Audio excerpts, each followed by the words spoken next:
안녕하세요. 다문화 활력 프로젝트 다정다감 목서율입니다. 빠르면 올 상반기부터 폭력 피해를 받은 이주 여성을 위한 맞춤형 상담 서비스가 제공됩니다. 가정폭력이나 성폭력, 부부 갈등으로 인한 어려움을 겪는 이주 여성들은 통번역 상담이나 의료, 법률 서비스를 받을 수 있는데요. 이와 더불어 위기에 처한 결혼 이주 여성들의 자립을 위한 다문화 가족 위기 지원 전문 서비스도 확대할 방침이라고 합니다. 어려운 상황에 처한 이주 여성들의 현실에 귀 기울이고 그들을 도울 수 있는 사회 안전망이 구축될 때 이주 여성의 인권도 한 뼘 성장할 수 있지 않을까요? 다양한 문화가 공존하는 사회를 위한 다문화 활력 프로젝트 다정다감. 이주민들의 다양한 시선을 통해 차별이 아닌 차이를 바라보고 인정하는 다수 의견 시간입니다. 3월 8일은 세계 여성의 날입니다. 대부분의 아시아 국가에서는 이 날을 기념하면서 여성의 인권에 대해 다시 한번 생각해 본다 하는데요. 오늘 다수 의견에서는 세계 여성의 날을 맞이해서 몽골과 베트남 결혼 이주 여성 패널 한 분씩 모시고 자신의 어머니에 대한 이야기 들어보려 합니다. 어머니의 삶과 현재 우리의 삶을 통해 각국 여성 인권의 공통점과 차이점도 함께 이야기 나눠볼게요. 오늘 이주 여성 패널 두 분 나오셨습니다. 안녕하세요. 안녕하세요. 네, 제가 앞서 3월 8일이 세계 여성의 날이라고 소개를 했는데 각자 나라에서는 이 날이 어떤 날인지 소개 부탁드립니다. 네, 이 나라는 말 그대로 이제 여성을 존중하고 여성을 좀 호강시키는 이런 나라라고 생각하면 됩니다. 이 나라는 이제 어머님이나 부인, 딸한테 선물을 주기도 하고 또 맛있는 음식을 이제 대접하기도 하고 또 다른 이제 단체나 그런 회사 같은 데서는 우수한 여성들에게 상을 내려주기도 하고 말 그대로 이제 여성한테 모든 걸 이제 바치는 그런 나라라고 생각하면 됩니다. 네, 굉장히 큰 행사네요. 네, 그렇죠. 네. 베트남은 어떤가요? 네, 베트남에서도 베트남 여성날은 두 번이나 있습니다. 3월 8일 날 세계 여성의 날과 10월 20일 날 베트남 여성의 날이 있습니다. 이 날에는 그 여성들이 뭐 대접과 존중을 받을 수 있는 날입니다. 네. 뭐 보통 그 남자들이 주변에 있는 여성, 뭐 어머님, 아내, 뭐 딸, 뭐 직원들한테 선물이나 꽃다발을 드리고, 뭐 가정에서는 뭐 직접 요리해가지고 같이 식사하기도 하고 유아 가지는 돈 벌주기도 도와주기도 합니다. 네, 두 나라에서 다 굉장히 큰 기념일인데 한국에서는 딱히 챙기지 않는 날이어서 좀 아쉬운 부분도 있을 것 같아요. 네, 그렇죠. 저희 나라에서는 좀 이렇게 존중을 받고 뭐 선물도 받고 그러는데 여기 오니까 그냥 지나가더라고요. 뭐 여성의 나라고 그냥 뉴스에서만 그냥 접하고 그냥 마니까 좀 서운하기도 하고 그런데 이제 오래 살다 보니까 한국은 이제 그런 걸 안 나는 그런 문화 차이인갑다 하고 그래 넘어가는 거죠. 네. 저도 처음에 좀 많이 서운했어요. 베트남에서는 여성의 날에 뭐 여성한테 뭐 선물이나 챙겨주지 않으면 굉장히 서운하거든요. 근데 한국에서는 뭐 남편이 선물 주거나 따로 챙겨주는 건 없다 보니까 처음에 좀 서운했어요. 네. 근데 지금 그나마 익숙이 돼서 두 분 다 마지못해 받아들이셨네요. 어쨌든 오늘 세계 여성의 날을 기념해서 이제 각자 어머니 이야기를 좀 해보려고 하거든요. 네, 두 분 어머니는 다 고국에 계시나요? 네. 저희 어머님은 그 1953년생이니까 올해 연세는 68세입니다. 네. 어머님 이야기로는 옛날에 그 고등학교 마치고 정부에서 운영하는 회사에서 취업해서 일을 했습니다. 그래서 48세 돼서 엄마가 조기 퇴직해서 바로 뭐 집에서 가만히 있는 분 아니라서 좀 활발하신 분이에요. 네. 그래서 바로 떡 장사 시작했습니다. 아마 제가 한국에 오기 전까지는 떡 장사 했습니다. 그 자랑한 건 아니지만 어머님은 사회생활뿐만 아니라 가정에서 굉장히 훌륭하신 분입니다. 뭐 저는 뭐 중학교까지는 학원 다니지 않고 집에서 엄마 공부 가르쳐 줬습니다. 네. 굉장히 똑똑한 어머니셨네요. 네. 수미아 씨 어머니는 어떤 분이신가요? 저희 어머님은 55년생이시고요. 우리 어머니 현자분들이 많아서 고남매 중에 이제 맏딸인데요. 네. 예. 그럼에도 불구하고 우리 어머님은 뭐 고등학교는 물론이고 네. 공립고 교육대학교 4학년 대학교를 나오셨어요. 네네. 그래서 이제 시골에 그 고향 집으로 해서 종합학교에서 이제 국어 선생님을 하셨거든요. 아, 교사세요? 네. 그래서 그때 당시를 이제 보면 그 나라가 이제 공산주의 나라였고 해서 이제 네. 보상구역인데 그래서 우리 어머니 세대분들 보면 이제 그런 구역 받으신 분들이 좀 되게 많아요. 아. 예. 그래서 구남매가 다 뭐 대학교 나오시고 전부 다요? 네, 네. 그게 가능하군요. 네, 의사고 선생님 그런 직업을 이제 각자 다 갖고 계십니다. 근데 수미아 선생님 집안이 특별한 게 아니라 이게 사회적인 분위기가 그때 당시에도 이미 그랬다고요? 네, 그런 것 같습니다. 예, 그게. 네, 그렇군요. 네, 보니까 두 분의 어머니 다 1950년대에 출생하셨는데 네. 김지연 씨 어머니는 어떤 편인가요? 교육을 잘 받으신 편인가요? 뭐 보편적인가요? 네, 베트남에서는 뭐 1975년까지는 전쟁이었습니다. 네. 그래서 보통 저희 어머님 같은 나이는 그 교육을 못 받으신 분은 굉장히 많습니다. 지금의 주변에 보니까 베트남어 못 쓰는 분들이 또 굉장히 많거든요. 아, 지금 어머니 연세. 네네, 어머님 그 1950년대에서 태어난 분들은 근데 어머님은 고등학교까지 나오는 거는 굉장히 교육 수준이 높은 편입니다. 아. 베트남에서는. 네네. 조금 엉뚱한 상상이기는 한데요. 만약에 그 두 분의 어머니가 그 시절 한국에서 태어나셨다면 삶이 어떠셨을까요? 더 나았을까요? 어땠을까요? 제가 봤을 때 엄마가 물론은 엉뚱한 상상이지만 엄마가 한국에서 태어날 수 있더라면 아마 지금 정치인 된 줄도 몰라요. 왜 그렇게 생각하세요? 이제 워낙 그 성격도 활발하시고 사회생활도 좀 적극적으로 참여한 편이라서 아마 한국에 있으면 또 조금 더 공부해서 많은 뭐 정치나 사회에도 참여해서 활동하지 않는가 생각이 듭니다. 아무래도 베트남은 전쟁이 좀 길었기 네. 때문에 그렇게 느끼시는 것 네, 같은데요. 네. 그런데 저는 김지연 씨하고는 반대예요.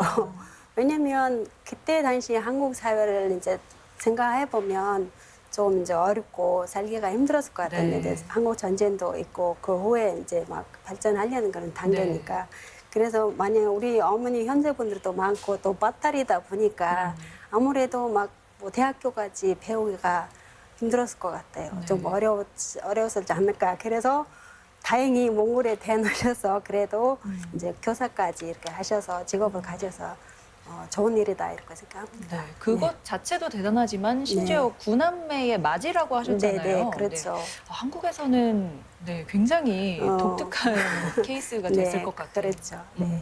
그럼 이번에는 몽골과 베트남 현재의 그 일반적인 여성 인권에 대해서 이야기를 나눠볼까 하거든요. 지금의 여성 인권 수준은 어느 정도인가요?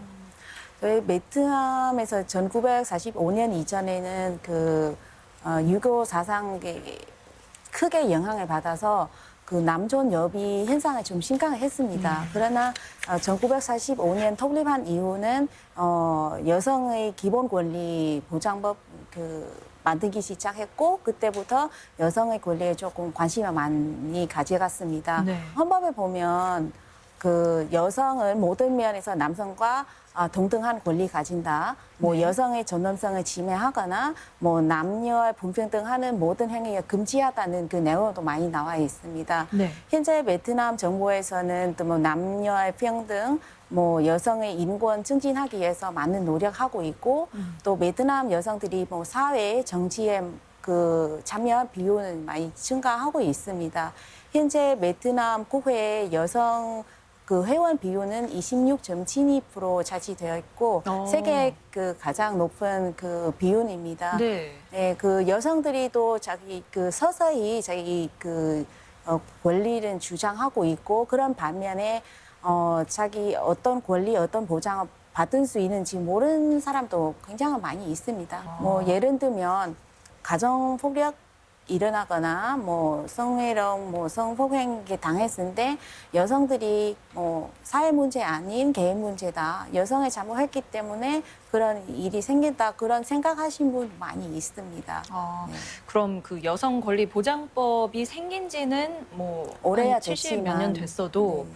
개인적으로 느끼는 거는 또 격차가 있나 보네요. 네, 그러니까 그 여성 권리 보장법은 오래전부터는 생기긴 하지만 이게 시행이나 뭐 구체적인 그런 그 정책이라든지 그런 환도가 많지 않아서 그래서 여성들이 그런 한 인식이 좀 많이 부족합니다. 제가 봤을 때 앞으로 여성의 그 인권에 대한 그런 인식 교육은 필요하다고 생각합니다. 그럼 아직까지는 나아지고 있는 단계라고 네, 볼 수 네. 있는 것 같군요. 네, 몽골은 어떤가요? 전통적으로 이제 몽골에서는 그 전쟁이나 뭐 천치 문제로 해서 이름을 남긴 여성분들이 많아요. 대단한 여성들이. 그래서 그렇게 보면은 몽골에서는 이제 사회 진출이냐, 사회 참여도 이런 면에서는 몽골 여성들이 지위가 높다 이렇게 생각하면 될 것 같아요. 네. 그렇군요. 그 한국에서 생활을 하시면서 각자 오신 나라와 한국의 그 여성 인권의 차이점을 느끼신 적도 있나요? 네. 제가 그 13년 전에 한국에 처음 왔을 때 한국은 베트남보다 가부 장제 문화가 좀 더 심했다고 생각은 했어요. 네네. 그러니까 그 주변에 사는 한국인들을 보면 결혼하고 나서 주로 집에서 아이를 양육하고 살림만 했습니다. 뭐 경제적으로는 남편한테 의존해야 되는 상황이기 때문에 안 그래도 그 가정의 경제 주도권이 없다 보니까 많이 힘든 그 경우가 많이 있습니다. 네. 다문화 가정을 보면 남편분들이 시키는 대로 아내가 순수하게 따라해주기를 원했고 실제로 또 요구하는 경우도 많이 있습니다. 물론 베트남에서는 가부 장제 문화 없는 건 아니지만 그래도 한국과 다르게 여성들이 결혼하고 나서 집에만 살림하고 아이는 양육을 하지 않고 나가서 인도하고 사회생활을 해서 심지어 남편의 월급까지 관리해가지고 주도권을 가졌습니다. 그러니까 가정 안에 무슨 일이 있으면 꼭 아내하고 상의해서 오히려 견정 내리는 사람은 아내분이요. 그 대다수이거든요. 네. 그러나 최근에 한국에서 그 여성의 인권 정책은 많이 마련되고 또 그 많이 그런 교육은 해가지고 여성들이 더 많은 혜택은 보고 또 인식이 또 개선이 돼서 사회에 좀 적극적 활발하게 참여해서 오히려 지금 그 여성 위치는 베트남보다 더 높은 것 같습니다. 뭐 예를 들면 뭐 그 유아 양육 제도, 임신, 출산 그 제도가 잘 되어서 출산하고 나서는 아이에게 맡기거나 이게 부담 없이 아이 좀 그 어린이집 유치원에 보내서 엄마가 편하게 경제 활동할 수 있어서 그런 제도가 너무 좋아서 지금 오히려 인권은 많이 높아진 것 같습니다. 네, 뭐 그 인식까지는 모르겠지만 어쨌든 10년 전과 비교했을 때 제도적인 측면에서는 빨리 개선되고 있다는 네, 말씀 해주셨는데요. 네, 네. 수미아 씨가 느끼기에는 어떤가요? 제가 이제 한국에 시집 와서 살다 보니까 그 남녀 차별을 좀 많이 느껴보는 것 같아요. 예. 몽골에서는 뭐 남자나 여자나 뭐 교육 수준이든지 뭐 사회 참여도 그런 사회 진출 그런 문제 등에서는 뭐 남녀가 별 차이 없이 이렇게 다 같이 이렇게 가는데 근데 한국에서는 남성들이 이제 사회적으로 앞장서거나 좀 이제 높은 지위에 있고 또 이제 맡는 역할들도 많고 이제 반면 여성분들이 좀 집안일을 돌보고 이제 아이 육아 그런 것만 돌보고 뭐 사회 활동하고 싶어도 못하는 그런 경향들을 많이 본 것 같아요. 예. 그러니까 몽골은 딱히 그런 차이가 나뉘어 있지는 않다는 예, 거죠. 그렇죠. 예를 들면 뭐 둘이 이제 맞벌이 했을 경우에 남자가 먼저 와서 밥하고 뭐 설거지 하는 건 절대 그 이상한 일이 아니거든요. 근데 한국에서는 그렇게 하면 조금 이상한 아직, 눈치로 보죠. 예. 그렇죠. 아직까지는. 네. 예, 그런 면에서 보면은 한국엔 좀 여자가 약하다, 힘이 없다 그런 인식이 아직도 있는 것 같아요. 특히 이제 시골에서 보면 좀 그런 차별이 아직도 남아 있는 것 같아요. 네.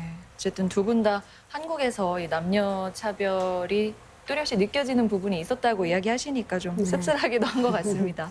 네, 마지막으로 자신의 어머니가 해주셨던 말씀 중에 이 삶의 지침이 되는 말이 있다면 해주시겠어요?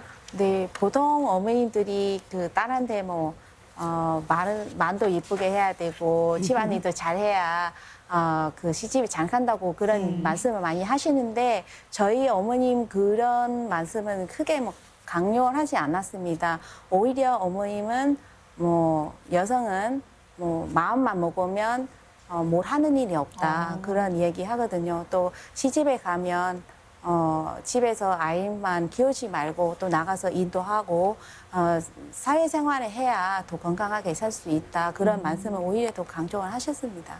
네.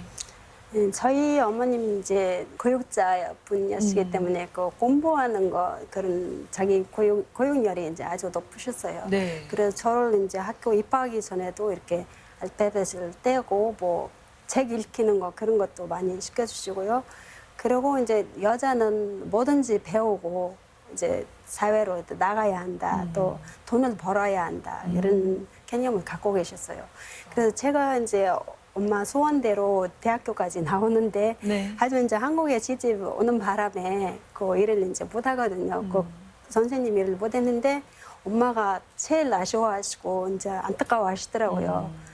근데 하지만 이제 나중에 제가 아이들을 키우면서 그 보육교사 공부해서 이제 그거 활동을 했는데 네. 제일 좋아하시더라고요. 저희 엄마 기뻐하시고 딸이 아무래도 이제 이어서 그 일을 하시기를 많이 원하시던 것 같아요. 그래서 지금은 이제 제가 아무래도 여러 가지 활동하고 있으니까 되게 이제 만족하시고 네. 좋아하시더라고요. 네. 아, 두 분 다 상당히 진취적이고 멋진 어머니가 계시네요. 네, 부럽습니다. 네, 두 분 말씀 들으면서 그 여성의 인권과 위치에 대해서 다시 한번 생각해보는 계기가 되었길 바랍니다. 오늘 말씀 주신 분들 고맙습니다. 고맙습니다.